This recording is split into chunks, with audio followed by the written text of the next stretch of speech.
What's up, guys? Jake 145 here. I'm going to talk about the recent trailer that was released for Kingdom Hearts Dream Drop Distance.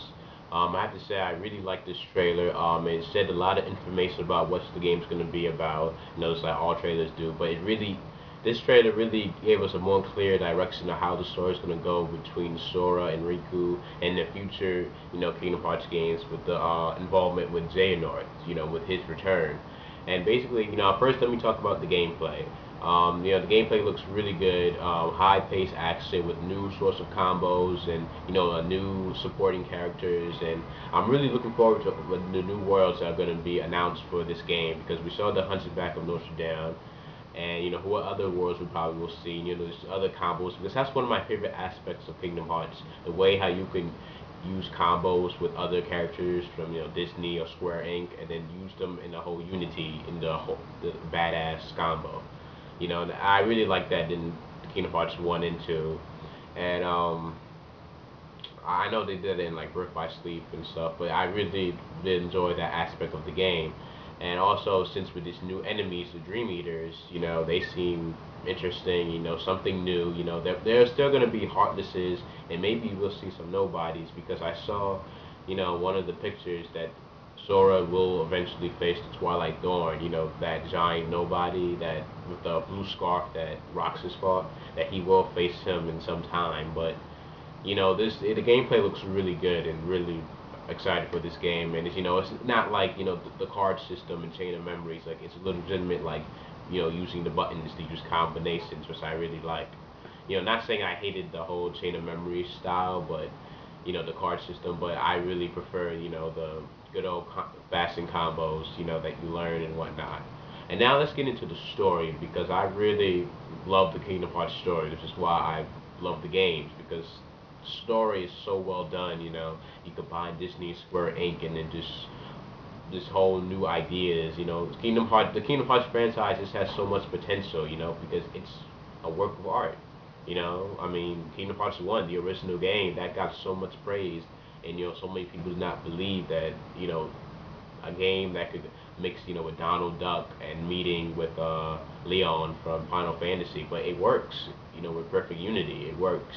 And with the story, basically it's gonna be their Sora and Riku's Mark of Mastery exam, and basically, Sora is all excited. He's ready to go. He says nobody can stop him. And for me, I think this Mark of Mastery exam is going to show Sora how not to be overconfident because I see that he is. But it is justifiable a little bit because, he did save all the worlds like twice in a row.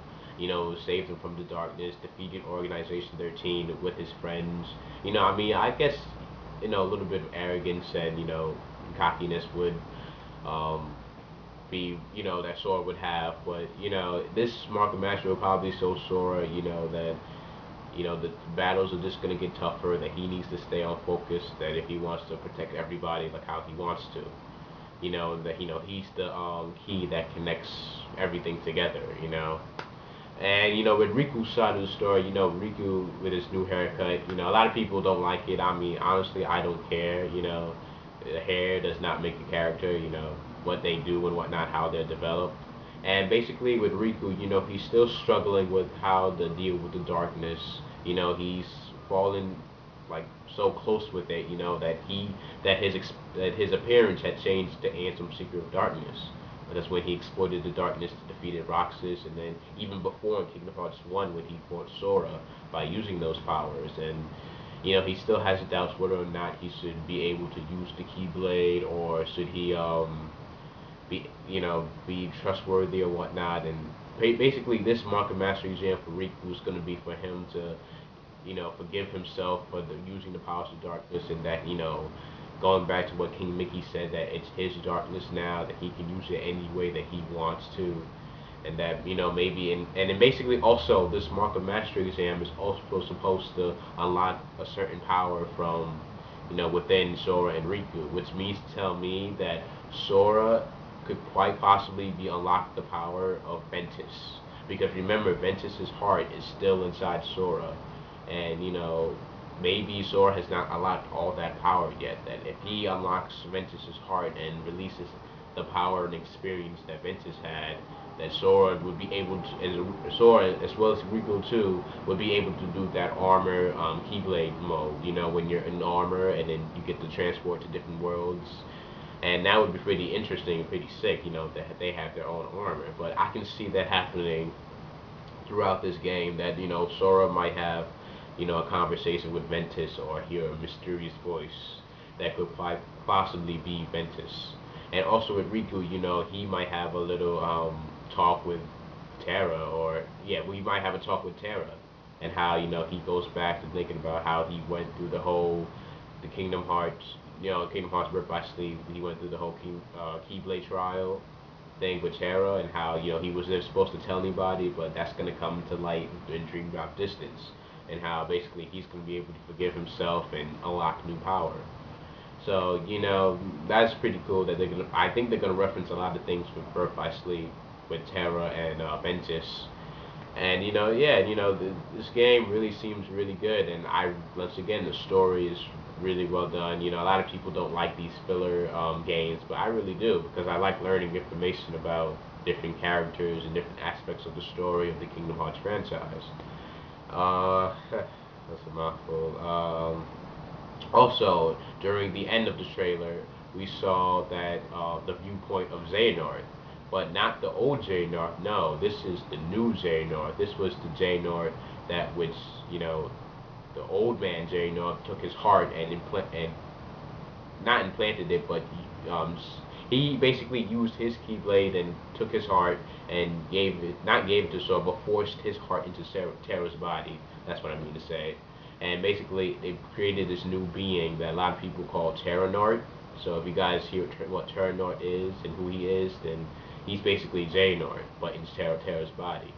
And he basically looks around, and when he's looking around, he sees these two bodies that kind of like in a ghost form, and that they're kind of like spewing like dark smoke. And I'm looking at it right now, and I couldn't tell who they were, but apparently they're the true forms of the nobodies of the two organization members, which was Vexen and Jexion. Vexen was the one with the giant ass shield with the element of ice, and Jexion was the one who had the power of like illusion. Like he had like a book, and basically he could create a whole bunch of illusions and stuff. And he was actually a little kid during this time, and it's actually weird because Zexion is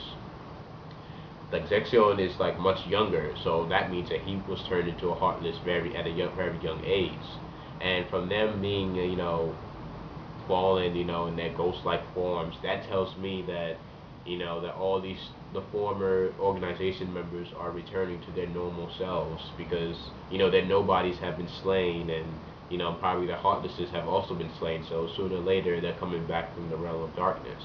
And then we see Braig, and Braig, he was a great installment in Birth by Sleep because I always wanted to know why was Jigsaw, that was Braig's nobody, and why was Jigsaw ranked number two? Like why, of all the nobodies, why was he ranked number two? And then we learned from Birth by Sleep that he was the second in command with Master Xehanort and Cooping to take out Aqua and create the Keyblade by using Ventus and manipulating Terra so that he can fully use the power of darkness so that it would be easier for Xehanort to take his powers. But I was really glad to see Braig in Birth by Sleep because his character was really good, and the fact that the whole mystery behind Zigzabar being ranked number two was finally unveiled.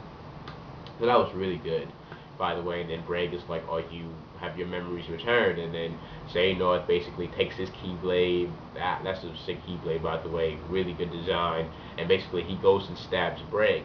Now, when he stabs Braig, a lot of people think that he might turn back to the nobody, but I don't think so. I think this is probably just some sort of way for Xehanort to give Braig some sort of reward and probably unlock his heart and somehow bringing in the darkness and making Braig even more stronger than he originally was. And basically, who knows? And that's pretty much the end of the trailer after he does that. And who knows what Xehanort will do?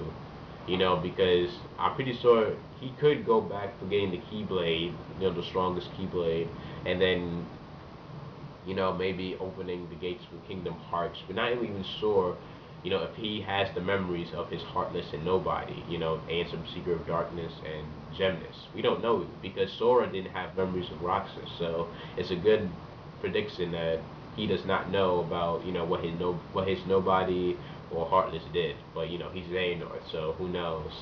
But I'm really looking forward for this game, and the story looks really good, especially the ending of the trailer. It was the ending with Xehanort's viewpoint. That was really good. I did not expect that to see that at all. So we knew, and also, by the way, this whole thing with Xehanort and Braig, this takes place in Hollow Bastion and underneath the lab of Ansem the Wise. So, you know, who knows what Xehanort could be plotting? Because he's in Hollow Bastion, he's hiding.